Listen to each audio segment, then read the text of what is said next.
North Carolina gets a lot of hype. The mountains, the coast, the barbecue. People talk about it like it's some kind of hidden paradise. And honestly, parts of it are great. But parts of it, not so much.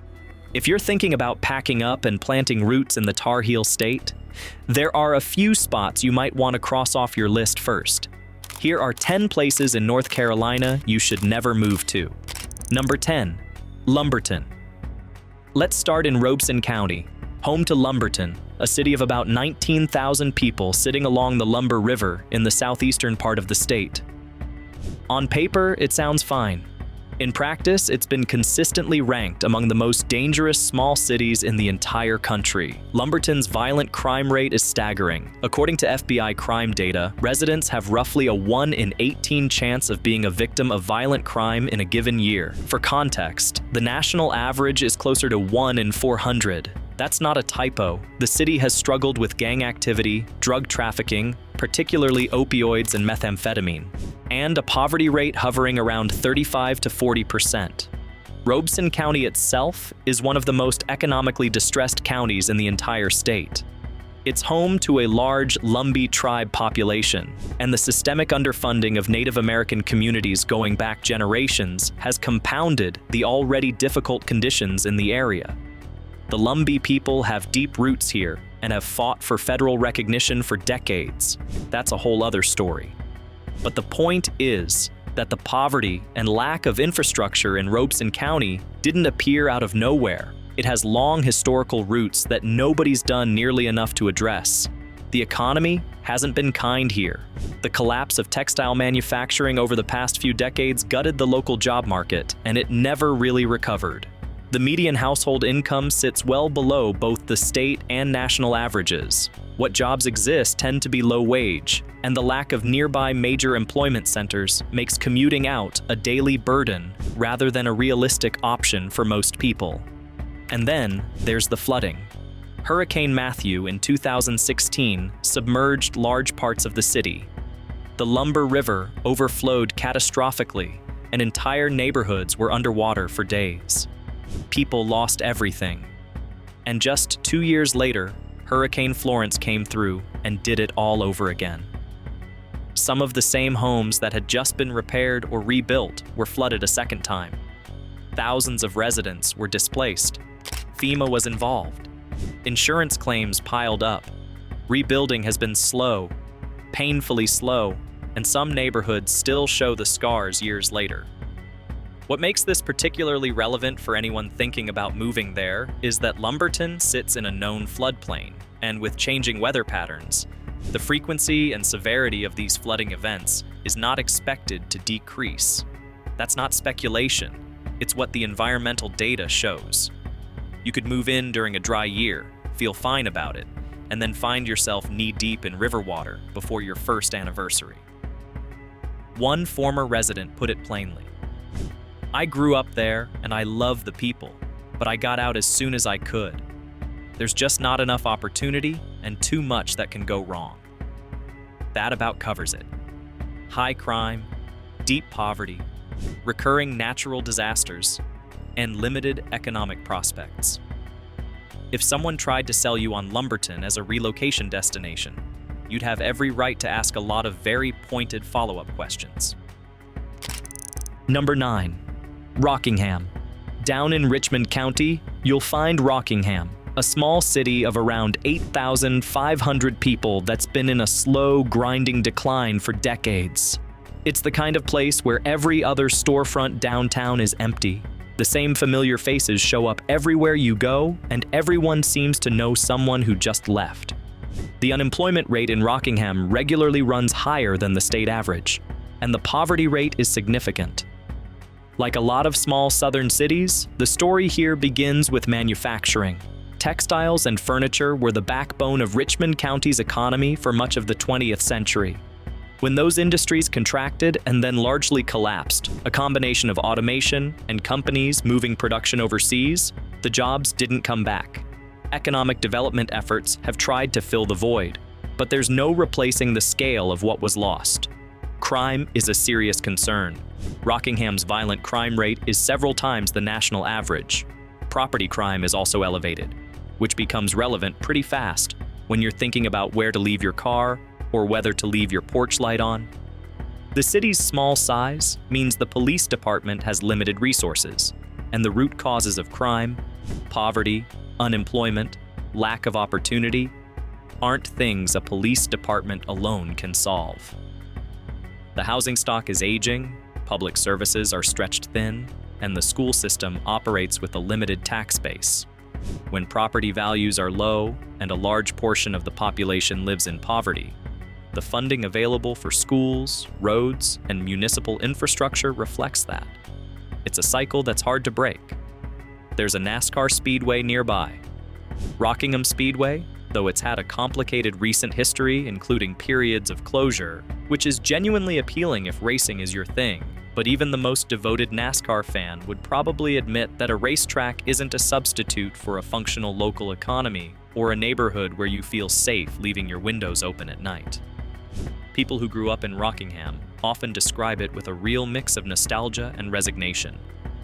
There's community spirit there, genuine neighborliness, the kind of familiarity that only comes from small towns. But warmth and familiarity don't show up in the crime statistics or the employment numbers. And if you're relocating as an adult with a career and a family to think about, those numbers matter. Number 8, Whiteville. Columbus County's seat, Whiteville, sits in the southeastern corner of the state with a population of roughly 5,000. It's a small town, and small towns can be charming. Whiteville manages to be small without being particularly charming. The poverty rate in Columbus County, and Whiteville specifically, is among the highest in North Carolina, regularly exceeding 25%. Jobs are scarce, and the ones available tend to be low-wage service or agricultural positions that don't provide the kind of financial stability most relocating adults are looking for. The local economy depends heavily on farming and related industries, which are valuable but don't generate the kind of diverse employment base that supports a growing or attracting community. Columbus County has consistently ranked near the bottom in North Carolina's county health rankings for years. That means limited access to quality health care, higher rates of chronic disease, shorter life expectancy than the state average, and fewer specialty medical services nearby. If you're in your mid-30s or beyond and starting to think seriously about health and healthcare access, Whiteville should give you pause. The nearest major medical centers are in Wilmington, which is about 45 minutes away under normal conditions. Like much of southeastern North Carolina, flooding is a recurring and serious threat. Hurricane Florence in 2018 caused severe damage throughout Columbus County, with Whiteville among the hardest hit areas. Homes, roads, and agricultural land were submerged. The recovery was slow and incomplete in some areas, and the underlying vulnerability, geography, drainage, proximity to flood-prone rivers, hasn't changed. The schools in the area face ongoing resource constraints and performance challenges. Cultural amenities are limited. There isn't much in the way of restaurants, entertainment, arts, or nightlife that would appeal to adults looking for things to do beyond driving to Wilmington or Fayetteville on weekends. Columbus County has many decent, hardworking people and real community bonds, but on the metrics that matter most for relocation decisions, it consistently falls short. The data is not subtle about it. Number 7, Hamlet. Still in Richmond County, Hamlet is a small city of about 6,000 people with a historical footnote that's genuinely tragic and worth knowing.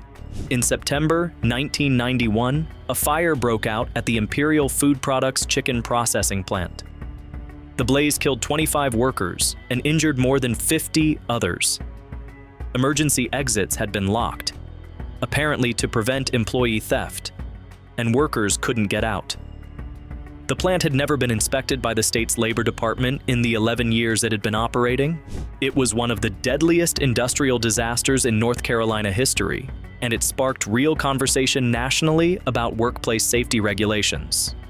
The owner, Emmett Rowe, eventually pleaded guilty to involuntary manslaughter and served less than 4 years in prison. For the families of 25 people who died because a door was locked, that's a number that has never sat well. That was 1991. What's happened in Hamlet since? Not a whole lot, economically speaking. The city has struggled with the same forces hitting the rest of rural Richmond County. Factory closures, population decline, poverty, and limited job prospects. Young people leave when they get the chance. The ones who stay often do so because of family or because leaving isn't as simple as it sounds when you don't have much to start with. The violent crime rate is high relative to Hamlet's small population. Property values are low, which might sound appealing from a cost of living standpoint. And look, affordable housing is genuinely hard to find in a lot of places right now. But low property values in a distressed market are a reflection of conditions on the ground, not a hidden deal waiting to be discovered. You're not getting a bargain, you're getting exactly what the price reflects. The infrastructure is aging. Public services are limited. The school district operates with thin resources in a county with a very low tax base.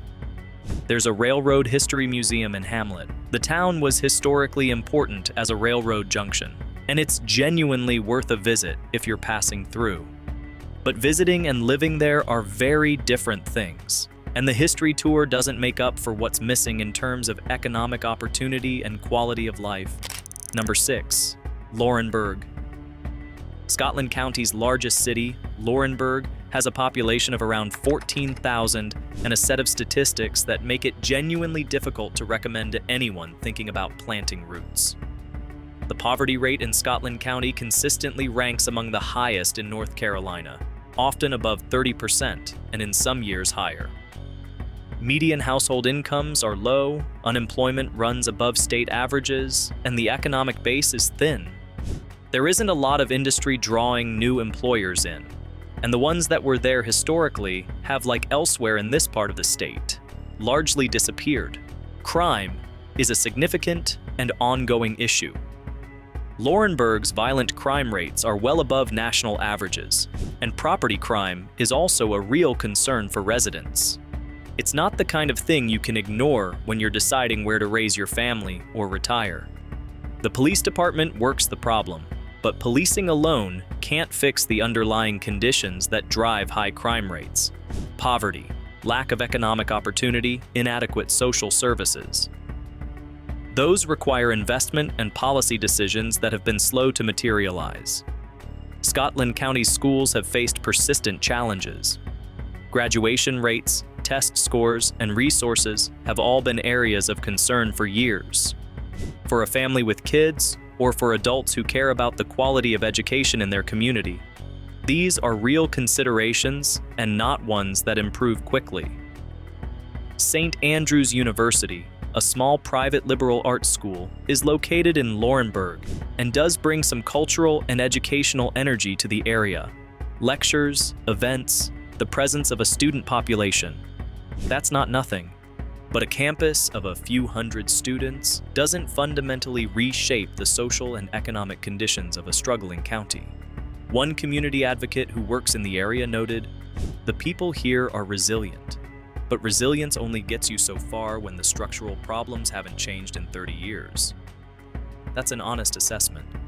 Scotland County has community organizations, dedicated local leaders, and people who genuinely care about turning things around.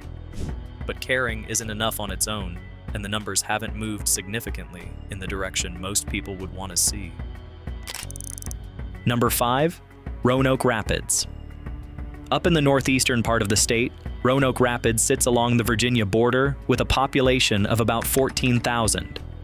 It was once a textile powerhouse. Specifically, it was the site of the J.P. Stevens Mills that became the center of a landmark labor rights battle in the 1970s, when workers fought for the right to unionize in a campaign that lasted years and eventually became the subject of the 1979 film Norma Ray, starring Sally Field. It's genuinely stirring history about working people demanding dignity on the job. The mills are long gone now. The closure of major manufacturing facilities over the years left Roanoke Rapids in the same position as dozens of other small mill towns across the South, economically hollowed out, with a population that peaked decades ago and has been declining since, and a downtown that reflects the absence of the economic engine that once kept it alive. The city has genuinely tried to reinvent itself, and that's worth acknowledging. The historic Roanoke Rapids Theater is a real community anchor and a beautiful old space. But the most ambitious attempt at reinvention, a plan to build a regional performing arts center and water park complex called Sylvan Heights, became a cautionary tale. The project received tens of millions in public financing, faced serious mismanagement issues, never fully delivered on its promises, and left the city dealing with significant financial and legal fallout. It's the kind of civic saga that leaves people deeply skeptical of the next big idea.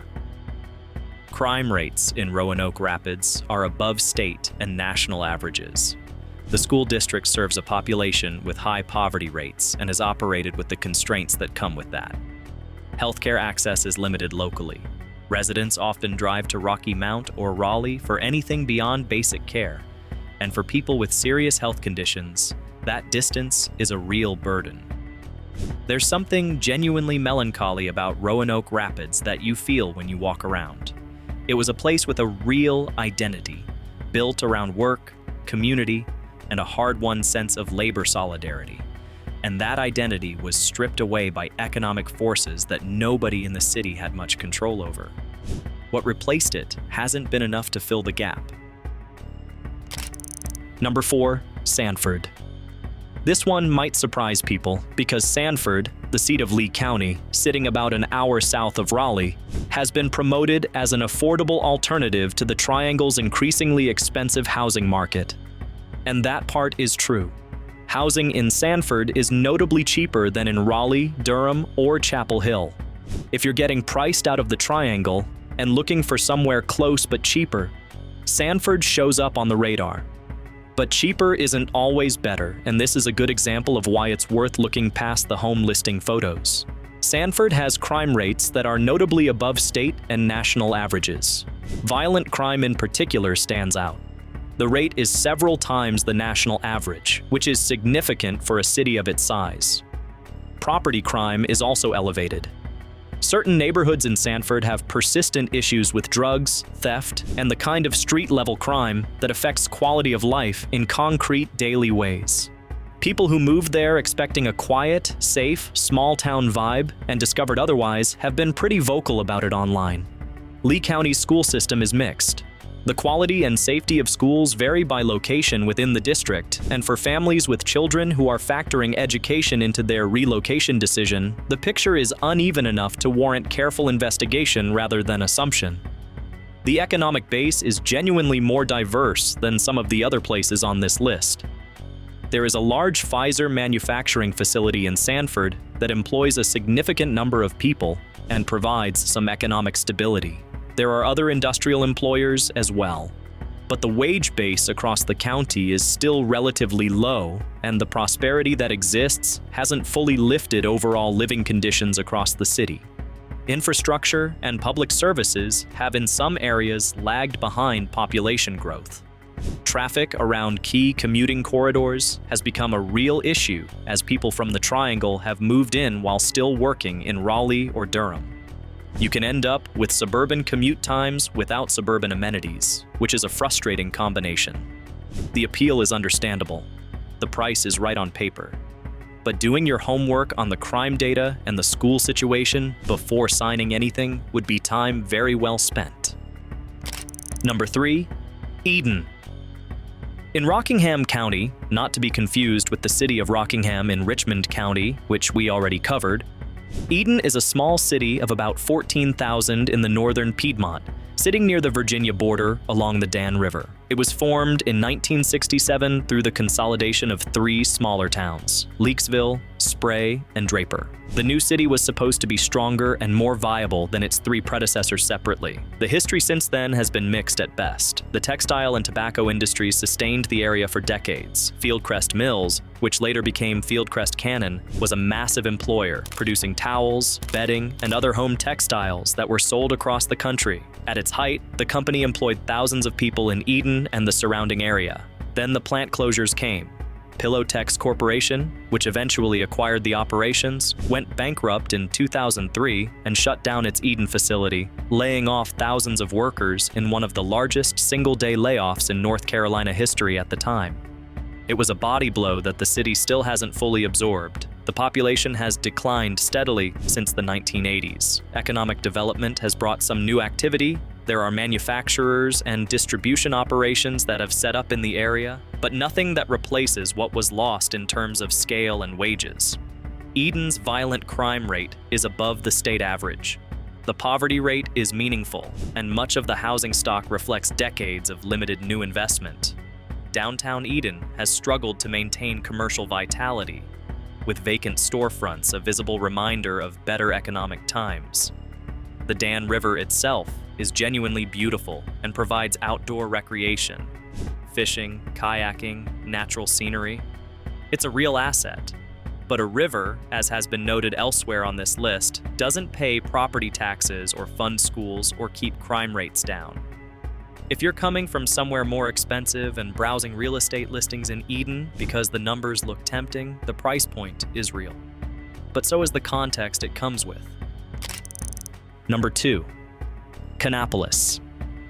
Kannapolis is a city in Cabarrus and Rowan counties, about 25 miles north of Charlotte, with a population of around 50,000. It's larger than most of the other places on this list, and it's growing, which might make it seem like an odd inclusion. But size and growth don't automatically translate into safety or quality of life. And Kannapolis is a good example of a city that's in the middle of a complicated transition with a long way still to go. The history is central to understanding the present. Kannapolis was essentially built as a company town by James William Cannon in the early 20th century to support his textile mills. The Cannon Mills operation, which produced towels, sheets, and other textiles, was one of the largest in the South, and at its peak employed a huge percentage of the local workforce. The company built homes for workers, operated the local utilities, and controlled much of civic life. When Pillowtex Corporation, which had acquired the Cannon operations, went bankrupt and shut down in 2003, about 4,500 workers lost their jobs in a single day. It was one of the largest mass layoffs in North Carolina history, and it happened overnight. The city has worked hard at reinvention. The North Carolina Research Campus, built on the old mill site downtown, is a genuine success story in terms of attracting biotech, health science, and research institutions. It's brought high-quality employers and credentialed workers into the area and created a real anchor for downtown redevelopment. That's legitimately good news. But here's where the nuance matters.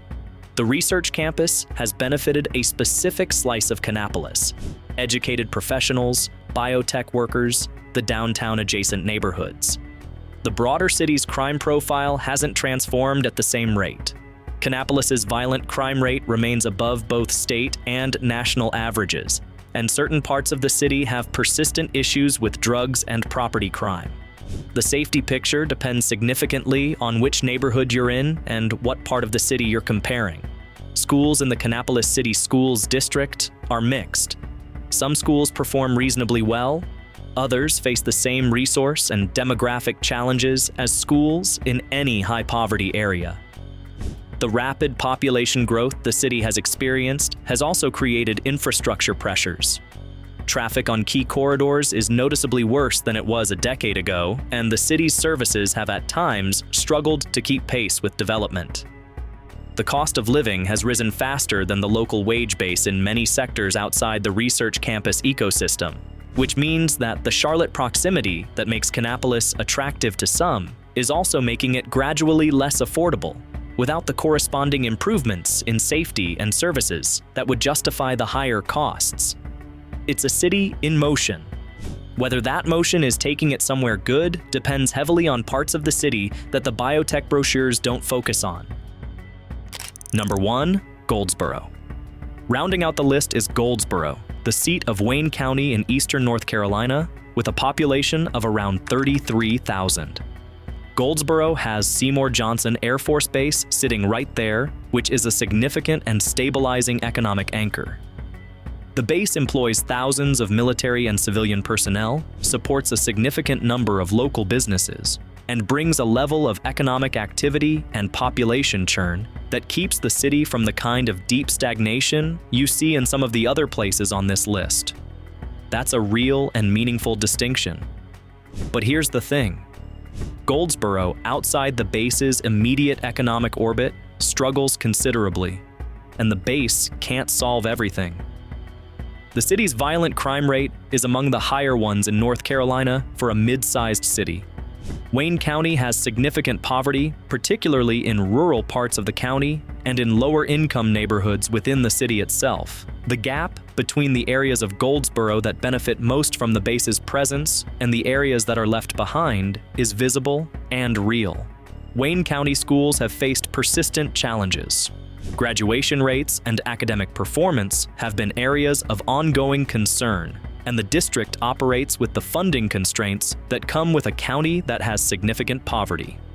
For adults in the 35-plus demographic who are thinking about where to live long-term, whether they have kids in the house or are simply thinking about the community around them, school quality is a reasonable thing to care about.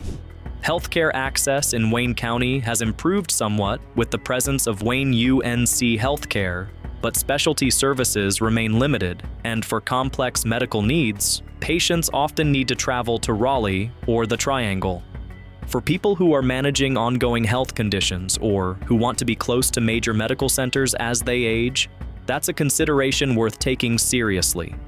Then there's a piece of local history that's not exactly mentioned in the welcome brochures. On January 24, 1961, a B-52 Stratofortress broke apart in flight over Goldsboro, and 2 Mark 39 nuclear bombs fell to Earth in the surrounding area. One of them behaved in ways that were later described by government officials as dangerously close to a detonation sequence, multiple arming mechanisms engaged on impact.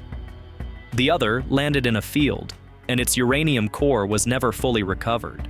A piece of farmland in Wayne County is still technically off-limits as a result. Again, this is not a current safety concern.